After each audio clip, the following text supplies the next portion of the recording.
বর্তমানে সোশ্যাল মিডিয়ায় ভাইরাল হওয়া এই ধরনের ফটোগুলো কিভাবে তৈরি করতে হয় শিখতে পারবেন আজকের এই ভিডিওতে। আজকের সম্পূর্ণ ভিডিওতে আমি আপনাদের সাথে দেখছি পলাশ এবং আপনারা দেখছেন পলাশ টেক ইউনিভার্স। আপনি যদি পলাশ টেক ইউনিভার্সে নতুন হয়ে থাকেন তাহলে এখনই চ্যানেলটি সাবস্ক্রাইব করে রাখুন পরবর্তী ভিডিওগুলো দেখার জন্য। প্রথমে আমরা চলে যাব গুগল জিমিনিতে। গুগল জিমিনিতে যাওয়ার পর আমরা দেখতে পারবো এখানে যে ইমেজে ক্লিক করব। ইমেজে ক্লিক করার পর আমরা আরেকটু বাম পাশে দেখতে পারবো প্লাস আইকনে ক্লিক করব। প্লাস আইকনে ক্লিক করে আপনি আপনার পিকটি সিলেক্ট করবেন। আপনি যে পিকটি তৈরি করতে যাচ্ছেন সেই পিকটি সিলেক্ট করে নিচে দেখতে পারেন এডে ক্লিক করুন। এডে ক্লিক করার পর আপনার জাস্ট এই ফরম্যাটটি লিখে দিবেন। এই ফরম্যাটটি লিখে আপনার ডান দিকে যে তীর আইকন এখানে ক্লিক করবেন। এখানে ক্লিক করার পর কয়েক সেকেন্ডের মধ্যে আপনার পিকটি তৈরি হয়ে যাবে। এখন পরবর্তী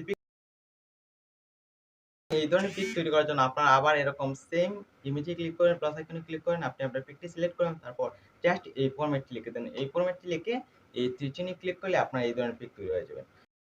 এই ধরনের পিক তৈরি করার জন্য আপনার সেম আবার আগের মতো ইমেজে ক্লিক করবেন, তারপর প্লাস আইকনে ক্লিক করবেন, ক্লিক করে আপনি আপনার পিকটি সিলেক্ট করবেন, তারপর এই ফরম্যাটটি লিখে দেবেন, দিয়ে আপনার ডান দিকে তীর আইকনে ক্লিক করলে আপনার পিকটি তৈরি হয়ে যাবে।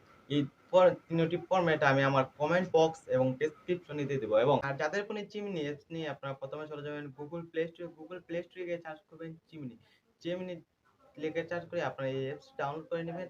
আর আপনারা সবাই গুগলটি আপডেট করে নেবেন। আপডেট করার জন্য প্লে স্টোরে গিয়ে গুগলে সার্চ করে তারপর দেখবেন এখানে আপডেট দিয়ে নেবেন। তাহলে আপনারা জিমিনি সব ফিচারগুলো পেয়ে যাবেন। এবং গুগল জিমিনিতে আরো অনেক ধরনের পিক তৈরি করা যায়, সেগুলো ফরম্যাটগুলো যদি আপনারা নিতে চান তাহলে আপনারা আমার সাথে যোগাযোগ করবেন। ধন্যবাদ সবাইকে।